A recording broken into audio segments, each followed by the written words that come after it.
Kayla siempre había sentido una atracción inexplicable por lo que el mundo consideraba prohibido. Desde que era niña, se quedaba despierta leyendo sobre sectas, conspiraciones y fenómenos paranormales, mientras sus amigos de escuela se entretenían con series infantiles. A los 18 años, esa obsesión se transformó en un camino académico. Decidió estudiar informática forense. Lo hacía con una excusa clara frente a su familia. Quería trabajar en seguridad digital, pero en realidad lo que buscaba era tener las herramientas para sumergirse con total control en los abismos de la Deep Web. En los pasillos de la universidad se hablaba de ella como la hacker de ojos inquietos, porque rara vez dejaba de observar, rara vez dejaba de preguntar. Kayla tenía la habilidad de detectar patrones donde otros solo veían ruido. Era paciente, metódica y, sobre todo, tenaz. Nunca se conformaba con explicaciones superficiales. Así fue como, durante una madrugada de insomnio y café frío, encontró el primer hilo que la arrastraría hacia una oscuridad que superaba cualquier otro relato digital. Un foro titulado Taste the Forbidden. Al inicio parecía una de esas comunidades que explotaban el morbo con historias inventadas. Relatos de vampiros urbanos, juegos de rol macabros y supuestos diarios de criminales. Pero Kayla notó algo distinto. No eran simples fantasías. Había capturas de pantalla de transferencias de criptomonedas, coordenadas cifradas y fotografías que no parecían creadas por aficionados. Había un subtexto en todo aquello, como si cada publicación fuera parte de un código mayor. Con paciencia empezó a rastrear usuarios. La mayoría desaparecía tras unas semanas, como si quemaran sus perfiles deliberadamente para no dejar huellas. Sin embargo, uno en particular repetía patrones que despertaron su interés. Su nombre era Vortex. Siempre que aparecía en un debate, el resto guardaba silencio. Era como si él tuviera la autoridad tácita de la sala.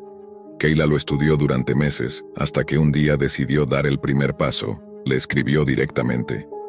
No esperaba respuesta, pero a las pocas horas la obtuvo. Vortex no perdió tiempo en rodeos. Le preguntó por qué estaba allí. Kayla no mintió, aunque tampoco dijo la verdad completa. Se presentó como una investigadora fascinada por la psicología de las comunidades extremas, alguien que quería observar. Él rió con un tono que se filtraba incluso a través de las letras. Observar es peligroso. Aquí quien mira demasiado tiempo termina viéndose en el espejo. Esa misma noche, Vortex la invitó a un canal privado de mensajería cifrada. Allí, la atmósfera era diferente. No había bromas, no había disfraces. Los usuarios hablaban con un lenguaje ritualizado, casi ceremonial. Nombraban a una sociedad secreta conocida como el Festín. Lo describían como una hermandad, pero no de las que uno encuentra en las universidades. Era algo más profundo, más retorcido. Kayla empezó a notar que cada conversación estaba diseñada como una prueba. No podías participar sin revelar algo personal. Primero eran detalles superficiales. Tus miedos, tus manías, tus límites. Después se volvían confesiones oscuras, fantasías, experiencias, deseos que pocos admitirían en voz alta. Y aunque Kayla nunca reveló quién era realmente, se dio cuenta de que estaba entregando más de lo que pensaba. La primera figura que apareció en esas conversaciones fue Bloodhound. Su estilo era directo, cortante. No se escondía detrás de ironías. Para él, todo giraba en torno a un principio. Quien se atreve a probar lo prohibido se vuelve libre. Pronto supo que era uno de los líderes.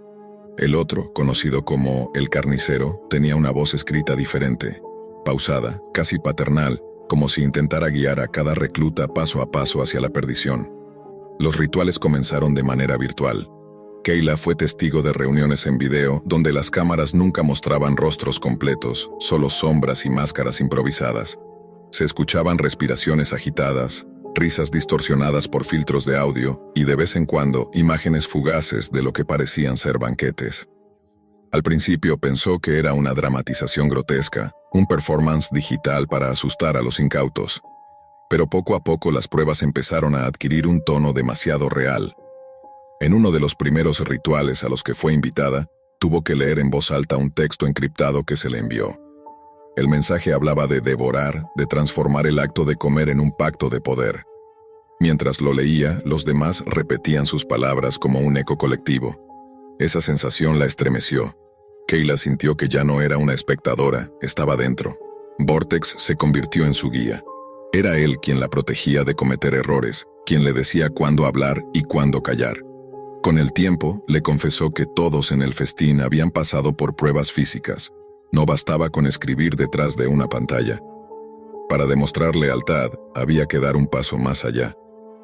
El primer contacto con lo tangible fue un paquete que llegó a la dirección que Kayla había creado con una identidad falsa. El sobre no tenía remitente, solo un símbolo dibujado con tinta negra, un círculo atravesado por una línea vertical. Dentro había un trozo de carne envasado al vacío y una nota con 3 palabras: prueba tu valor. Kayla no sabía si aquella carne era de animal o de algo peor. El olor metálico le revolvía el estómago. No lo comió, pero tampoco lo tiró. Lo guardó en una caja de metal y lo enterró en el jardín de una casa abandonada cerca de su universidad. Luego, envió un mensaje a Vortex confirmando que había completado la prueba. Nadie jamás verificó si lo hizo o no. Lo importante era que ella ya había cruzado una línea invisible. Conforme avanzaban las semanas, las reuniones se volvían más intensas. Los miembros hablaban de banquetes futuros, de cosechas, de invitaciones selectas. Kayla fingía entusiasmo, pero en el fondo el miedo empezaba a perforar su determinación. La gota que colmó el vaso fue un mensaje privado de Bloodhound. Tu progreso ha sido observado, estás lista para el siguiente nivel. Queremos verte en persona. Le enviaron coordenadas de un almacén abandonado en las afueras de la ciudad. La cita sería de noche, sin teléfonos, sin dispositivos electrónicos. Solo debía llevar una máscara. Kayla dudó. Podía desaparecer en ese momento, borrar todo rastro y fingir que nunca estuvo allí. Pero la curiosidad, esa maldición que la había acompañado toda su vida, fue más fuerte que su instinto de supervivencia. Preparó un disfraz sencillo, una chaqueta negra y una máscara blanca de carnaval. Llegó al lugar con el corazón retumbando como un tambor de guerra. Dentro la esperaba un círculo de figuras enmascaradas. El aire estaba impregnado de incienso barato y un hedor rancio que le revolvía las entrañas. Nadie habló durante varios minutos hasta que el carnicero tomó la palabra. Su voz era aún más perturbadora en persona, cálida, paciente, casi amable, pero cargada de una amenaza implícita. Hoy has dejado de ser espectadora. Hoy eres parte del festín. A partir de ese momento, Kayla comprendió que su infiltración ya no era un simple experimento académico ni un capricho personal. Estaba dentro de una red que combinaba lo digital y lo físico, lo ritual y lo criminal. Y lo peor, sabía demasiado. Los siguientes encuentros con el grupo oscilaron entre lo grotesco y lo surrealista. A veces se trataba de confesiones colectivas, donde cada miembro narraba experiencias destinadas a romper las barreras de lo moral. Otras eran simulacros de cacerías, donde se asignaban roles y tareas que evocaban un juego macabro. Kayla fingía ser una más, pero cada palabra que escuchaba era un recordatorio de que estaba caminando sobre un filo peligroso. Vortex la mantenía al tanto de las reglas. Nunca preguntar demasiado, nunca mostrar repulsión, nunca romper el ritmo del grupo. El festín no perdona a los curiosos que pierden la fe, le decía. Kayla entendía que cada paso en falso podía significar quedar expuesta. Mientras tanto, su mente se debatía entre 2 caminos: denunciarlo todo a las autoridades o continuar investigando para reunir pruebas irrefutables. Pero ambos caminos la ponían en riesgo. Si hablaba, quedaría marcada por los caníbales cibernéticos. Si callaba, corría el riesgo de convertirse en aquello que más temía. El límite entre lo virtual y lo real se desdibujaba con cada ritual.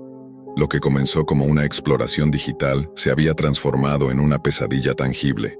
Kayla estaba atrapada en un juego que no había elegido, con reglas que apenas comprendía. Y lo más aterrador era la certeza que se instalaba lentamente en su interior. El festín no era solo un mito urbano. Era una sociedad organizada, con jerarquías, símbolos y un propósito que aún no alcanzaba a comprender por completo. Kayla sabía que había cruzado una línea de la que ya no se podía regresar. Desde la noche en que asistió a aquel almacén abandonado, la vida dejó de sentirse como suya. Había visto los ojos detrás de las máscaras, había escuchado las voces que no necesitaban gritar para helarle la sangre.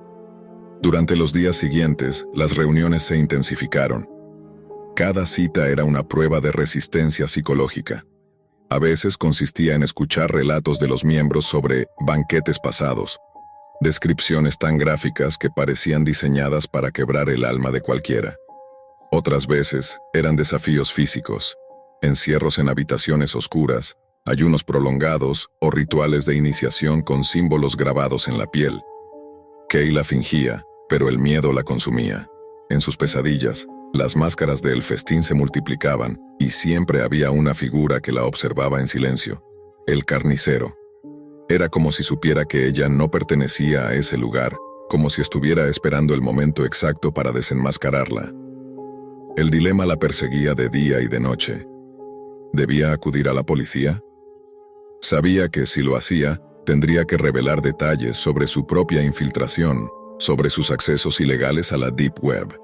Su credibilidad sería puesta en duda, y lo peor, los miembros del festín descubrirían que ella había traicionado su confianza. Y en esa organización, la traición no era un error, era una sentencia de muerte. Vortex, su contacto inicial, parecía notarlo.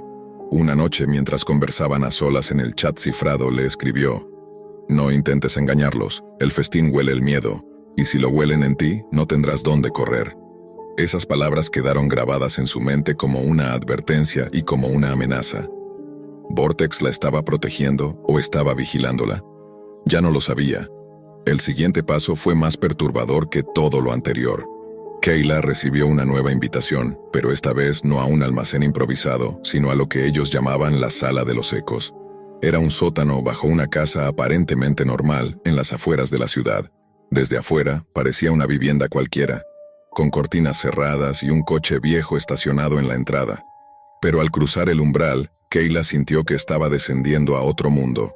La Sala de los Ecos era un espacio revestido de concreto, iluminado por lámparas rojas. En las paredes colgaban símbolos pintados con lo que ella prefería pensar que era pintura, aunque sabía que no lo era. En el centro, una mesa metálica, demasiado grande para ser ignorada, demasiado fría para ser un simple adorno. Los miembros enmascarados rodeaban la mesa. Esta vez no hubo silencios prolongados ni pruebas menores. Bloodhound habló con voz firme. «Hoy no se trata de observar. Hoy se trata de decidir». Frente a Kayla colocaron dos bandejas. En una, un trozo de carne asada, envuelto en hojas y especias. En la otra, un cuchillo afilado y un trozo de animal recién sacrificado, todavía con rastros de sangre fresca. «El festín da opciones, Kayla», dijo el carnicero, con su tono calmado y perturbador. «Comer lo que ya hemos preparado, o preparar tu propio bocado, una muestra de tu fe». El corazón de Kayla latía como si fuese a romperle el pecho. Sabía que si se negaba, quedaría marcada como una farsante, y si aceptaba, cruzaría un límite moral del que jamás podría regresar. Optó por lo primero. Tomó el trozo ya preparado y lo llevó a sus labios. El sabor era fuerte, metálico, indescriptible. En ese instante las voces de los demás comenzaron a corear un cántico gutural. Sentía que su cordura se desmoronaba. Pero mientras fingía ser parte del ritual, tomó una decisión. No podía continuar más. Si seguía, acabaría perdiéndose por completo. Tenía que huir, tenía que denunciar. Esa misma noche, al regresar a su apartamento, Kayla comenzó a recopilar todo lo que había documentado: capturas de pantalla, registros de direcciones IP, coordenadas, símbolos. Lo guardó en un disco duro encriptado. Sabía que el riesgo era enorme, pero también sabía que si lograba entregarlo, tendría pruebas suficientes para desenmascarar a la sociedad de caníbales cibernéticos. Contactó a un agente de la policía cibernética con el que había coincidido en una conferencia meses atrás. No le dio su identidad real, solo envió un mensaje anónimo con parte de la información y una advertencia. El festín no es un mito. Se reúnen en esta ciudad. Si no actúan, crecerán. Pasaron días de silencio. Kayla empezó a sospechar que nadie la tomaría en serio. Pero una madrugada, antes de que amaneciera, escuchó golpes en su puerta. No eran policías, eran ellos. La arrastraron con violencia hacia una furgoneta. Kayla gritó, pero la ciudad dormía, indiferente. Dentro del vehículo reconoció la máscara de Vortex. Sus ojos, ocultos bajo la sombra, no mostraban compasión. «Te lo advertí, el festín huele el miedo, y el tuyo ya apesta». El viaje terminó en el mismo sótano, la Sala de los Ecos. Esta vez no había cánticos ni rituales, había silencio absoluto. Kayla fue colocada sobre la mesa metálica, sus manos atadas con correas de cuero. Frente a ella, el carnicero levantó el cuchillo con calma, como si fuera un cirujano a punto de comenzar una operación. Pensaste que podías mirarnos desde afuera, pero al festín no se entra y se sale. Una vez pruebas, eres parte del ciclo, y todo ciclo necesita un sacrificio. Kayla sintió que su vida se reducía a segundos. Sus ojos buscaron desesperados algún gesto de misericordia, alguna salida. Fue entonces cuando lo vio. Vortex, en un instante fugaz, hizo una señal imperceptible con la mano. Los demás no lo notaron, pero Kayla entendió. El cuchillo descendió, pero no hacia ella. En medio de la confusión, una pelea estalló. Gritos, golpes, máscaras cayendo al suelo. Vortex la liberó con rapidez y la arrastró hacia la salida. «Corre, no mires atrás». El último eco, Kayla corrió como nunca antes en su vida. Sintió el aire frío golpeándole la cara, las sombras de la ciudad tragándosela. No supo cuánto tiempo huyó, ni por qué Vortex la había ayudado. ¿Era un traidor dentro del festín? ¿O simplemente estaba jugando un papel más complejo?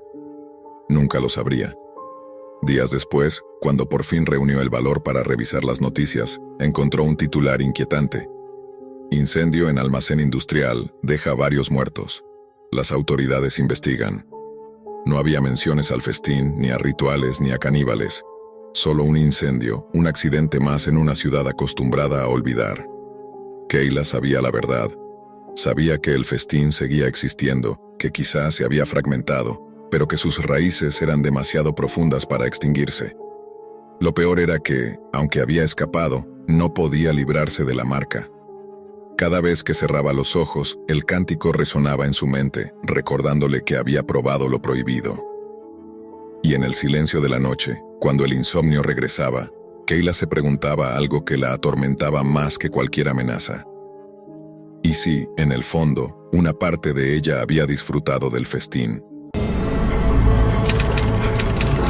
Dicen que la Deep Web es como un océano infinito.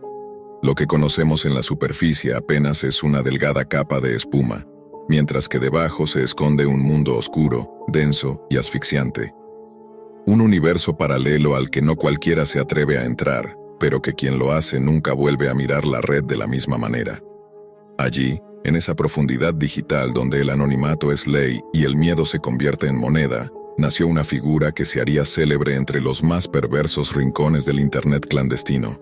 Su nombre real poco importaba. En los foros se lo conocía únicamente como The Host, el anfitrión. En la vida diaria, era un hombre que cualquiera pasaría de largo sin detenerse. Tenía poco más de 30 años, vestía de manera discreta, y trabajaba como administrativo en una pequeña oficina donde nadie recordaba su cumpleaños ni preguntaba por su vida privada. Era invisible para sus colegas y quizá ese anonimato lo alimentaba. Porque mientras de día fingía ser un trabajador común, de noche se transformaba en algo más. El protagonista de uno de los espectáculos más sádicos jamás transmitidos en la Deep Web. El ritual siempre comenzaba igual. Se encerraba en una habitación oculta en el sótano de su casa. Allí tenía instaladas varias cámaras, luces improvisadas y un set de herramientas que parecían sacadas de un quirófano clandestino. Frente a él, una laptop encriptada le permitía conectarse a un servidor oculto donde, a través de una dirección que cambiaba cada semana, transmitía en vivo su show. Los espectadores no eran pocos. Decenas, luego cientos de usuarios anónimos se conectaban cada noche, dispuestos a pagar en criptomonedas por el acceso. El chat hervía con mensajes de aliento, exigencias macabras y apuestas que empujaban a The Host a superar sus propios límites. Para esa audiencia, no era un enfermo, era un ídolo, un artista del dolor, un símbolo de la crueldad transformada en espectáculo. Las primeras transmisiones eran moderadas. Una rata, un conejo, un gato callejero. Pero pronto la lógica de la audiencia hizo su trabajo. Siempre exigían más. Y The Host respondía. Cada semana su sótano se transformaba en un escenario donde lo prohibido se convertía en rutina. Tenía bisturís, sopletes, cables eléctricos, jeringas, anzuelos. El horror era meticuloso, planeado hasta el último detalle, como si en su mente hubiera un director de orquesta que ensayaba cada nota de una sinfonía grotesca. Con el tiempo la sala comenzó a mutar. Los espectadores más fieles donaban dinero extra para que mejorara su producción. Así, la iluminación cambió, las cámaras fueron reemplazadas por otras en HD, y el show alcanzó un nivel que rozaba lo cinematográfico. El sótano se volvió un escenario de circo macabro. Las paredes cubiertas con telas negras, los instrumentos de acero colgados como trofeos, y en el centro, una mesa quirúrgica donde ocurría todo. Lo más perturbador no era solo lo que hacía, sino la manera en que lo presentaba. Como un verdadero maestro de ceremonias, The Host hablaba a cámara, describía cada paso con una voz calmada, casi didáctica. No gritaba, no se exaltaba. Su tono era frío, quirúrgico, como si estuviera dictando una clase universitaria. Esa calma enfermiza contrastaba con los gritos y gemidos que a veces llenaban el ambiente, haciendo que la transmisión resultara aún más insoportable para quien lograra acceder a ella por curiosidad o accidente. El fenómeno creció. En foros ocultos de la Darknet, se compartían fragmentos de sus transmisiones como si fueran piezas de culto. Algunos lo defendían diciendo que era un artista conceptual, un performer que había llevado el horror al límite. Otros, más lúcidos, lo describían como lo que realmente era, un monstruo con acceso a una cámara. Lo que nadie sabía era que, tras cada transmisión, él no apagaba la laptop y se iba a dormir. Number pasaba horas leyendo los comentarios del chat, respondiendo a los más fieles, planeando junto a ellos el próximo espectáculo. Y en ese proceso, comenzó a volverse adicto no solo al dinero, sino al poder que sentía. Por primera vez en su vida, alguien lo escuchaba, lo admiraba, lo reconocía. En la oficina era un fantasma, en la Deep Web era un dios. Esa dualidad lo fue consumiendo. De día apenas podía concentrarse en el trabajo. Llegaba con ojeras, distraído, con un brillo extraño en los ojos. Sus compañeros lo atribuían al insomnio o al estrés. Nadie sospechaba que el hombre que archivaba papeles en silencio era, al caer la noche, el protagonista de una de las pesadillas más perturbadoras del Internet clandestino. El show de la crueldad en vivo comenzó a ganar notoriedad incluso fuera de la Deep Web. Algunos periodistas de investigación empezaron a recibir enlaces filtrados, capturas borrosas, testimonios de usuarios que habían entrado y salido horrorizados. No había forma de verificarlo del todo, pero el rumor creció. En algún lugar del mundo alguien estaba transmitiendo barbaridades en directo, y cientos de anónimos pagaban por verlo. Mientras tanto, The Host disfrutaba de su gloria. El sótano ya no era suficiente. Soñaba con algo más grande, con superar a todos los demás streamers de la Darknet, porque, aunque parezca increíble, no era el único. Había competencia, canales de peleas clandestinas, transmisiones de torturas falsas, simulaciones con muñecos hiperrealistas. Pero él tenía algo que lo diferenciaba: autenticidad. Su show no era un montaje, y ese era su orgullo, y también su condena. La noche que lo cambiaría todo empezó como cualquier otra. Preparó las cámaras, limpió la mesa metálica, revisó que la conexión encriptada funcionara sin fallas. El chat comenzó a llenarse de espectadores ansiosos, algunos reclamando que la última transmisión había sido demasiado corta, otros apostando criptomonedas para decidir el próximo método de tortura. The Host saludó a todos con esa calma de siempre, acomodó su máscara negra y comenzó a preparar su espectáculo. Lo que no sabía era que, del otro lado de la pantalla, entre decenas de usuarios anónimos, había ojos distintos observándolo. Agentes de distintas agencias habían logrado infiltrarse en su servidor, rastrear parte de las transacciones, conectar fragmentos de información que lentamente construían un perfil de quién era realmente el hombre detrás del show. En ese sótano iluminado por luces frías, The Host no podía imaginar que la red de anonimato que lo protegía estaba a punto de desmoronarse. Porque aquella noche, en medio de su ritual enfermizo, un sonido inesperado interrumpiría su rutina. Un golpe seco en la puerta. Un golpe que resonó más fuerte que todos los gritos. Más fuerte que todas las monedas digitales acumuladas en su billetera virtual. Más fuerte que toda la falsa gloria que había construido en la oscuridad de la Deep Web. El golpe resonó en la puerta del sótano como un eco imposible de ignorar. The Host se quedó inmóvil, con las manos aún sosteniendo sus herramientas, mientras el chat explotaba de mensajes. ¿Qué pasa? ¿Es parte del show? No pares ahora. La audiencia, acostumbrada a giros grotescos, creyó por un momento que todo era una puesta en escena, pero no lo era. La respiración del anfitrión se volvió agitada. Durante un instante, pensó en cortar la transmisión, en apagarlo todo y fingir que nada ocurría. Sin embargo, su ego, ese monstruo que había alimentado noche tras noche, no se lo permitió. Tenía cientos de pares de ojos viéndolo. Cerrar de golpe habría sido admitir debilidad. Y él no era débil. Se acercó a la cámara y con esa calma artificial que lo caracterizaba, murmuró: «Esperen un momento. Parece que tengo visita». El chat estalló en risas y burlas. Algunos pedían que abriera la puerta en vivo, convencidos de que se trataba de algún truco. Otros, más paranoicos, comenzaron a advertir: «Son ellos. Te encontraron».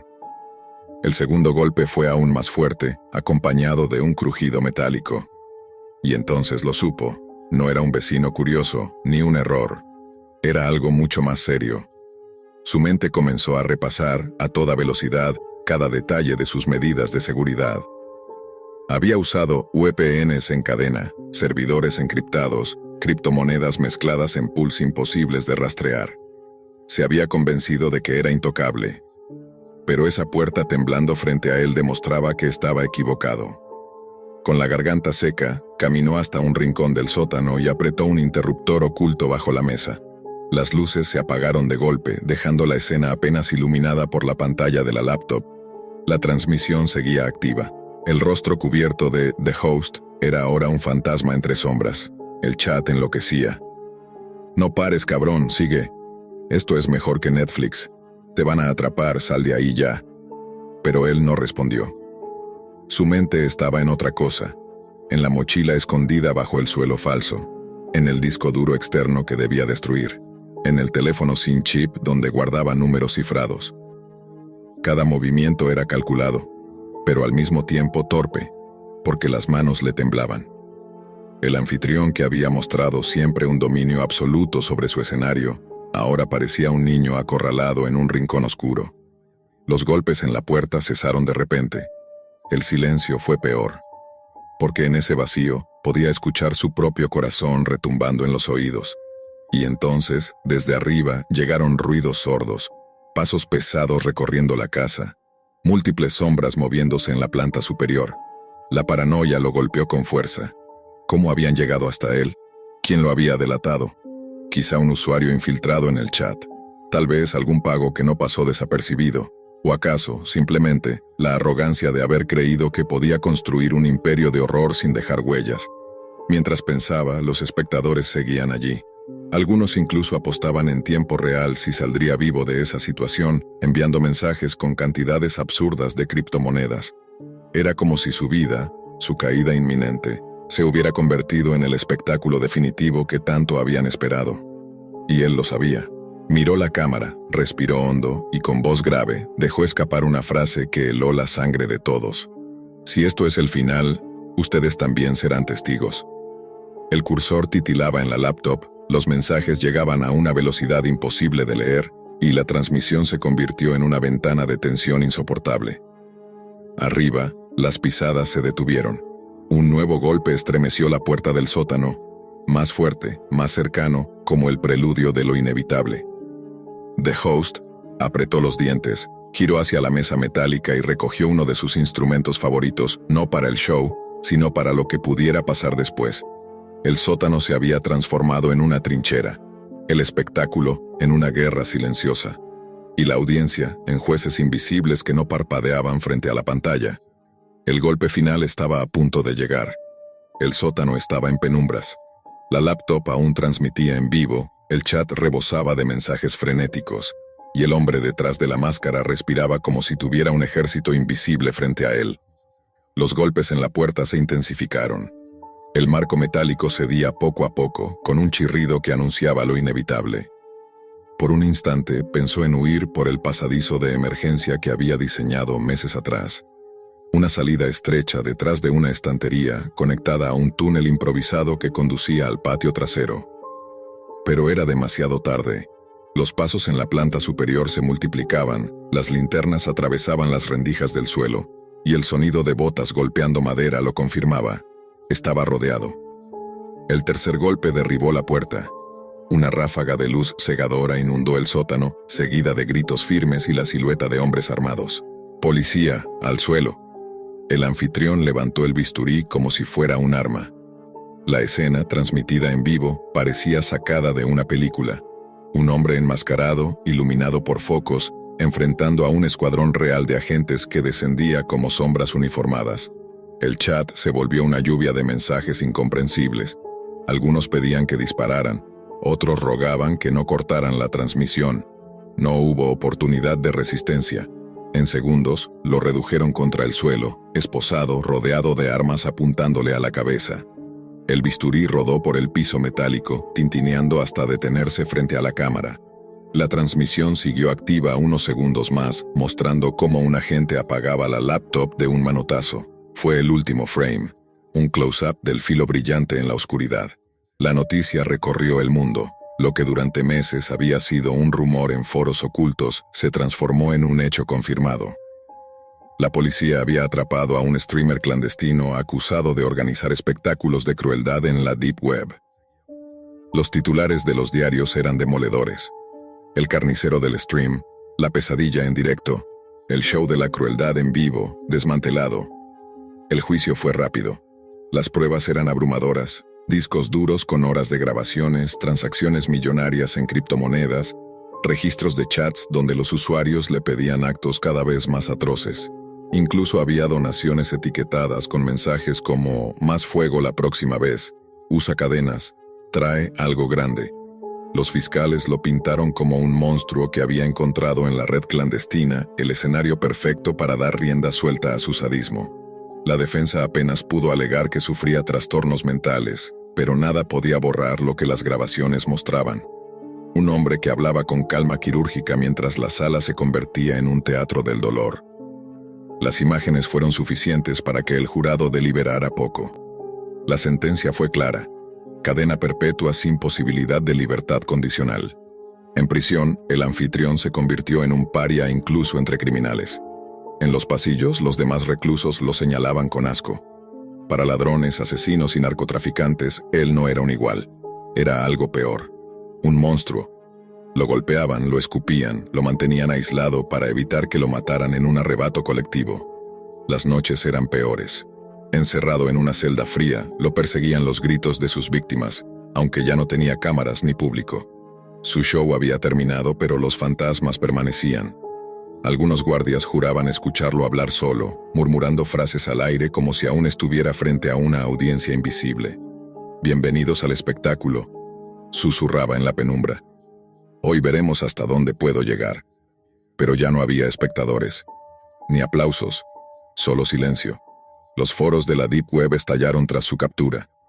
Muchos usuarios celebraron el fin del anfitrión, otros lo convirtieron en una especie de mártir de la red oscura. Aún circulan fragmentos de sus transmisiones, editados como trofeos digitales, como si fueran reliquias de un culto prohibido. Para la policía y las agencias internacionales, su caída fue una victoria en la guerra contra los horrores de la Darknet. Pero en ese mismo océano digital, donde cada rincón oculto lleva a otro más profundo, el vacío dejado por The Host pronto fue ocupado por otros. La maquinaria del morbo nunca se detiene. Si uno cae, otro aparece. El streamer más sádico de la Deep Web terminó sus días de gloria bajo la luz blanca de una celda, reducido a un número más en el sistema penitenciario. De ser un ídolo del horror, pasó a ser un espectro olvidado. Y sin embargo, en la memoria colectiva de quienes lo vieron en directo, su figura persiste como un recordatorio de hasta dónde puede llegar la crueldad humana cuando se mezcla con anonimato, dinero y poder. Un recordatorio de que, en las profundidades del Internet, los monstruos no siempre son anónimos. A veces tienen rostro, voz y un sótano convertido en escenario. Un escenario que, por fin, fue silenciado. David siempre fue el orgullo de su familia. Desde pequeño, su mente funcionaba como un engranaje perfecto. Resolvía problemas matemáticos con una facilidad que asombraba a sus maestros. Desmontaba computadoras viejas para transformarlas en proyectos nuevos y parecía destinado a cambiar el mundo. Su padre, un hombre reservado pero lleno de esperanza, solía decir con orgullo: «Mi hijo va a llegar más lejos de lo que yo jamás soñé». Ese sueño se volvió realidad cuando David consiguió una beca completa en el MIT, la cuna de las mentes más brillantes del planeta. Allí no solo destacó como uno de los estudiantes más prometedores, sino que además consiguió acceso a círculos exclusivos de investigación, con recursos tecnológicos que para cualquier otra persona habrían sido imposibles de imaginar. Todo parecía perfecto, hasta que las primeras grietas comenzaron a notarse. La vida en el MIT era intensa, exigente y competitiva. David pasaba noches enteras sin dormir, programando, diseñando, creando. Pero también se obsesionaba con lo prohibido, con aquello que los demás ni siquiera se atrevían a tocar. Fue así como empezó a sumergirse en los rincones más oscuros de la Deep Web, donde foros privados compartían secretos de biotecnología, química experimental y métodos ilegales de control mental. Lo que para otros era simple curiosidad mórbida, para él se convirtió en un llamado. Cuando se graduó, en lugar de tomar un puesto en alguna empresa de Silicon Valley o en un laboratorio prestigioso, David regresó a casa. Su padre notó al instante que algo había cambiado. El brillo en sus ojos no era el mismo, sus conversaciones eran más frías, y su habitación parecía un búnker tecnológico. Llegaban paquetes misteriosos casi todos los días, con etiquetas en ruso, chino y hasta alemán. Eran cajas con viales, agujas, microchips y componentes médicos que no deberían estar en manos de un civil. Al principio, el padre intentó justificarlo. Es solo investigación, está avanzando en proyectos propios, tal vez una startup. Pero la ilusión se desmoronó la primera vez que el teléfono sonó y una voz del FBI preguntó por David. «Estamos siguiendo unos envíos sospechosos, señor. ¿Su hijo está en casa?» El hombre colgó, nervioso, sin saber qué responder. Lo más perturbador ocurrió semanas después. Una noche, revisando la vieja laptop de David, el padre encontró una carpeta oculta. El nombre parecía inofensivo, Backup 2019, pero dentro había subcarpetas con códigos extraños. Al abrirlas, el horror lo paralizó. Eran videos perturbadores, grabaciones de personas reales, atadas a camillas, sometidas a experimentos que parecían sacados de una pesadilla. Una voz narraba cada paso con calma, explicando como si se tratara de un tutorial científico. Inyecciones de químicos desconocidos, descargas eléctricas, privación sensorial, drogas capaces de alterar la percepción y borrar recuerdos. El padre no quería creerlo, pero la voz era inconfundible. Era David. Las grabaciones no eran improvisadas. Estaban editadas con precisión, con subtítulos, diagramas y hasta anotaciones científicas. Era como si su hijo hubiese construido un manual de tortura científica, un compendio oscuro diseñado para ser compartido en la Deep Web, donde otros podían replicar los experimentos. Desesperado, el padre decidió confrontarlo. Una noche, mientras David revisaba cajas en el garaje, lo enfrentó con las pruebas. David, lejos de negarlo, sonrió con una tranquilidad escalofriante. «No entiendes, papá, todo esto es conocimiento. La humanidad siempre ha avanzado gracias a los que se atreven a cruzar los límites. ¿Crees que las vacunas, los avances médicos o la tecnología surgieron de seguir reglas? Yo estoy construyendo el futuro». El padre tembló al escuchar esas palabras. No era su hijo quien hablaba, era otra cosa. Y entonces, en medio de la discusión, David mencionó un nombre. Dr. Herrera. Ese nombre resonaba como un eco siniestro en foros ocultos de la Deep Web, en informes clasificados y en rumores policiales. El Dr. Herrera era un fantasma, un personaje perseguido desde hacía años por agencias internacionales. Nadie sabía si era un individuo real o una red de científicos criminales operando bajo un seudónimo. Pero lo cierto es que era temido y respetado en igual medida, y ahora su hijo confesaba estar trabajando bajo sus órdenes. A partir de ahí, la vida del padre se convirtió en un laberinto de pesadillas. Siguió las huellas de su hijo hasta almacenes abandonados en las afueras de la ciudad, donde encontró restos de camillas oxidadas, jeringas usadas y pizarras llenas de fórmulas incomprensibles. Descubrió laboratorios clandestinos escondidos detrás de fachadas inocentes, donde jóvenes desaparecidos eran utilizados como voluntarios forzados. Y en cada paso, siempre encontraba señales del mismo hombre, Herrera. El FBI empezó a acercarse, lanzando redadas, cerrando accesos a foros y decomisando equipos. Pero David y Herrera siempre parecían ir un paso adelante, como si alguien dentro de las mismas agencias estuviera filtrando información. El padre, cada vez más hundido en la desesperación, buscaba respuestas por su cuenta. Fue así como conoció a Emily, una periodista obsesionada con casos de la Deep Web. Ella llevaba años rastreando el nombre de Herrera, conectando desapariciones de distintas ciudades y laboratorios ocultos. Con su ayuda, el padre comprendió la magnitud del monstruo que su hijo estaba alimentando. No era un simple experimento aislado, era una red internacional de horror, una industria clandestina que mezclaba ciencia, crimen y sadismo. Las piezas empezaban a encajar. David no era simplemente un joven perdido, era el discípulo estrella de Herrera, aquel que había absorbido su conocimiento y lo estaba perfeccionando. Y lo más aterrador era que, según Emily, muchos consideraban que David ya había superado a su maestro. El padre comenzó a perder el sueño. Cada llamada podía ser el FBI exigiendo respuestas. Cada sombra en la calle parecía un espía de Herrera. Cada vez que abría la laptop de su hijo, encontraba nuevos horrores. Experimentos más sofisticados, grabaciones en distintas lenguas, pruebas de que la red de víctimas se expandía a nivel mundial. Hasta que una noche, al regresar a casa, encontró algo que lo dejó helado. La puerta del garaje estaba entreabierta, y adentro había cajas nuevas, con logotipos médicos falsificados. Dentro encontró frascos con etiquetas que decían NeuroX, LSD Variant, Cognitive Reset. Drogas experimentales diseñadas para borrar memorias, manipular emociones y crear obediencia total. Fue entonces cuando entendió que el tiempo se agotaba. Su hijo ya no estaba solo experimentando. Estaba construyendo algo mucho más grande.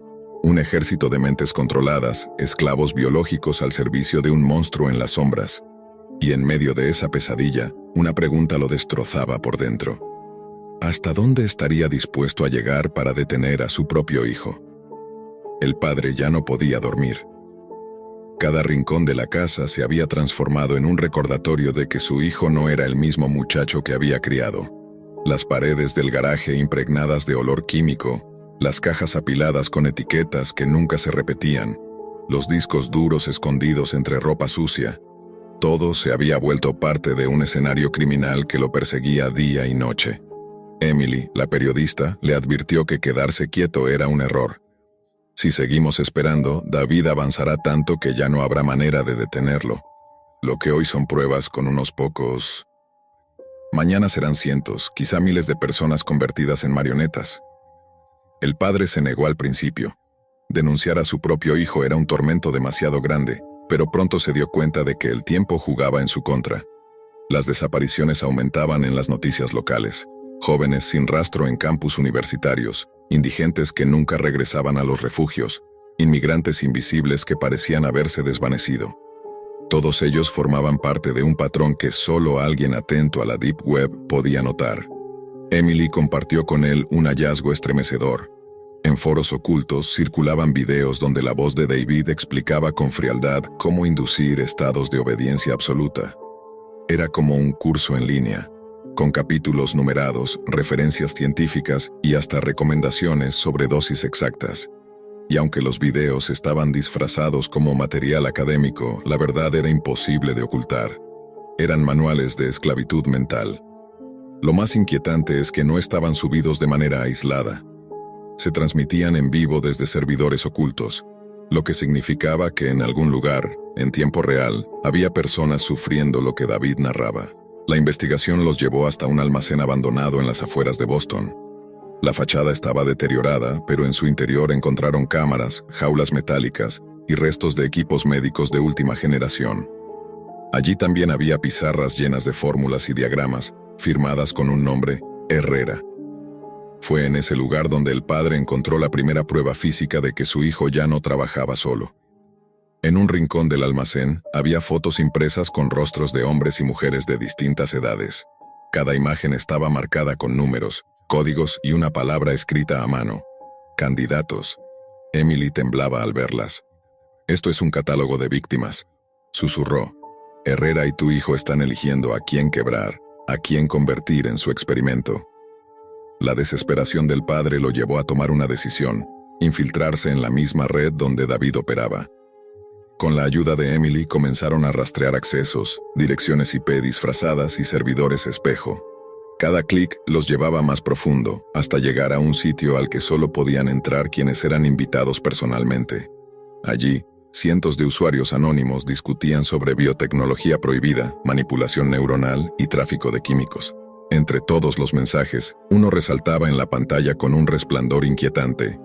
Próxima sesión de pruebas, nivel avanzado. Moderador, D. Herrera, colaborador, DMIT. Ese alias no dejaba dudas. DMIT era David, el hijo prodigio convertido en monstruo. El padre sintió un frío recorrerle la espalda. Ya no se trataba de un muchacho perdido, ni siquiera de un simple criminal. David era un profesor del horror, guiando a otros hacia una ciencia deformada. Con la información recopilada, decidieron acercarse al FBI, pero lejos de recibir apoyo, encontraron silencio y evasivas. Un agente, después de muchas insistencias, les confesó algo aterrador.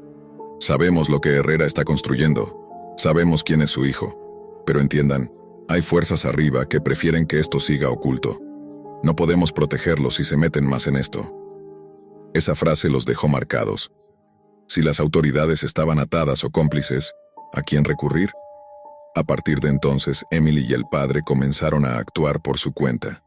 Siguiendo pistas en la Deep Web, llegaron a un complejo abandonado en la frontera con Canadá. Allí encontraron contenedores de metal adaptados como laboratorios móviles. Dentro, cámaras que aún grababan, jeringas con etiquetas escritas en cirílico y, sobre todo, documentos con un sello rojo que parecía oficial. Era la confirmación de que algún gobierno estaba financiando en secreto parte de esos experimentos. Pero lo más impactante fue encontrar un archivo encriptado con el nombre Proyecto Marioneta. Al abrirlo, se revelaron planes detallados para crear un ejército de sujetos controlados mentalmente, capaces de obedecer sin cuestionar, dispuestos a realizar cualquier tarea sin dejar huellas de conciencia. Eran soldados perfectos, o esclavos eternos. El padre se quebró en ese momento. Como su hijo, aquel niño que había construido su primer robot con piezas recicladas, había terminado diseñando un infierno como ese. ¿Cómo podía un genio convertirse en verdugo? La respuesta la dio Emily, en voz baja, casi con miedo. No fue solo él. Herrera lo convirtió en lo que es, y ahora Herrera lo necesita más que nunca. Las semanas siguientes fueron un torbellino de movimientos. Emily consiguió contactar con otros periodistas interesados en la historia, pero varios de ellos desaparecieron sin dejar rastro. El padre recibió llamadas anónimas advirtiéndole que dejara de investigar o acabaría igual. Y cada vez que abría el correo, encontraba mensajes cifrados con una sola frase: «Tu hijo es nuestro legado». La tensión alcanzó un punto máximo cuando lograron interceptar un mensaje interno en la red de Herrera. Decía: «La isla está lista. Los primeros 100 sujetos están en fase beta. DMIT supervisará la instalación». La isla. Ni Emily ni el padre sabían dónde estaba, pero aquello confirmaba lo que más temían. David había dado el salto de pruebas aisladas a algo mucho más grande. No era solo un laboratorio clandestino, era una base completa de operaciones, alejada de la mirada de cualquier autoridad. Fue entonces cuando el FBI reapareció en escena. Un grupo reducido de agentes contactó con ellos en secreto, explicándoles que no podían actuar oficialmente, pero que estaban dispuestos a colaborar de manera encubierta. Había demasiados intereses políticos en juego, pero si lograban obtener pruebas directas, podrían forzar una operación internacional. El padre, con el corazón dividido, aceptó. Durante meses trabajaron juntos recolectando coordenadas, interceptando comunicaciones y siguiendo rastros financieros. Descubrieron que Herrera había desviado millones de dólares a través de criptomonedas, triangulando entre paraísos fiscales y empresas fantasma. Todo apuntaba a un mismo destino: una isla remota en el Caribe, rodeada de silencio y protegida por guardias privados. Emily no podía creerlo. Lo que empezó como experimentos en sótanos y almacenes, ahora es una fortaleza científica. El padre sabía que el momento se acercaba. Cada día que pasaba, David se alejaba más de lo humano. Cada experimento lo convertía en algo distinto, algo que ya no podía ser llamado hijo. Pero al mismo tiempo, en lo profundo de su corazón, una voz insistía: quizá aún pueda salvarlo. El viaje hacia la isla se convirtió en un punto sin retorno. A bordo de una embarcación prestada por los agentes encubiertos, el padre y Emily observaban el horizonte con nerviosismo. A medida que se acercaban, la silueta de la isla revelaba torres metálicas, antenas parabólicas y luces artificiales que iluminaban la noche. Era evidente, aquel lugar no era un simple laboratorio, era un cuartel científico militarizado. Los agentes advirtieron que entrar era casi un suicidio. Pero el padre no dudó. Sabía que si no lo hacía, nadie más lo intentaría. Al pisar la arena oscura de la isla, comprendió que había llegado al corazón del infierno. A lo lejos se escuchaban gritos apagados, el zumbido constante de generadores eléctricos y, entre las sombras, figuras humanas que caminaban con pasos mecánicos, sin mirar a los lados, sin reaccionar al entorno. Eran las marionetas vivientes. El padre contuvo las lágrimas. Aquello confirmaba lo peor. El proyecto de David y Herrera no era una amenaza futura, ya era una realidad. Emily lo miró con el rostro pálido. Aquí empieza el verdadero horror. Y en ese instante, una voz resonó desde los altavoces ocultos de la instalación. Una voz que el padre reconocería en cualquier parte. Era David. «Bienvenidos al futuro, papá». La isla parecía un santuario del horror. Las torres de vigilancia iluminaban cada rincón con reflectores blancos, y el zumbido de los generadores se mezclaba con un silencio antinatural, roto apenas por los pasos mecánicos de las marionetas. Eran hombres y mujeres con la mirada vacía, moviéndose como insectos programados, obedeciendo órdenes invisibles. El padre apenas podía sostenerse en pie. Cada uno de esos rostros sin alma le recordaba que su hijo había cruzado una línea de la que no había retorno. Emily, a su lado, intentaba grabar todo con una microcámara, consciente de que esas imágenes podían ser la única prueba irrefutable de lo que estaba ocurriendo. De repente, la voz de David volvió a resonar desde los altavoces. «Papá, pasaste la prueba. No imaginé que llegarías hasta aquí. Bernardí, quiero mostrarte lo que hemos construido». Las puertas metálicas de un edificio principal se abrieron lentamente, revelando un pasillo iluminado con luces frías. El padre sintió un impulso de huir, pero sabía que ya no había marcha atrás. Emily lo tomó del brazo y juntos entraron en la instalación. Dentro, el ambiente era quirúrgico. Salas con paredes de vidrio mostraban camillas, cuerpos conectados a máquinas, cerebros escaneados en monitores y tubos donde flotaban líquidos de colores imposibles. En cada sala había asistentes vestidos con batas blancas, pero al mirarlos fijamente, se descubría la verdad. Eran también marionetas, esclavos biológicos convertidos en técnicos perfectos. En el corazón de aquel complejo apareció el doctor Herrera. Era un hombre de aspecto frágil, delgado, con cabello canoso y ojos hundidos. No parecía el monstruo legendario que los foros describían, pero había en él una presencia perturbadora. Un aire de alguien que había visto demasiado y que había perdido cualquier resquicio de humanidad. «Bienvenido», dijo con voz calmada. «Tu hijo ha superado todas mis expectativas. Gracias a él, lo imposible se ha vuelto realidad». El padre lo miró con odio, pero antes de que pudiera hablar, David apareció. Ya no era el muchacho tímido y brillante que había conocido. Vestía una bata negra, sus ojos brillaban con una frialdad casi metálica, y en su mano sostenía una tableta desde la cual parecía controlar todo el sistema de la isla. «Papá, entiéndelo», dijo sin titubear. «Lo que ves aquí no es horror, es evolución. El mundo nos condena por romper reglas, pero la historia siempre recuerda a quienes se atrevieron a experimentar. Nosotros somos los arquitectos del futuro». Emily dio un paso adelante con rabia. «Esto no es ciencia, es esclavitud. Has convertido a personas en juguetes, en cadáveres vivos». David la miró con indiferencia. «Los débiles siempre serán material de prueba. Nadie los extrañará, nadie recordará sus nombres». El padre sintió que el suelo se desmoronaba bajo sus pies.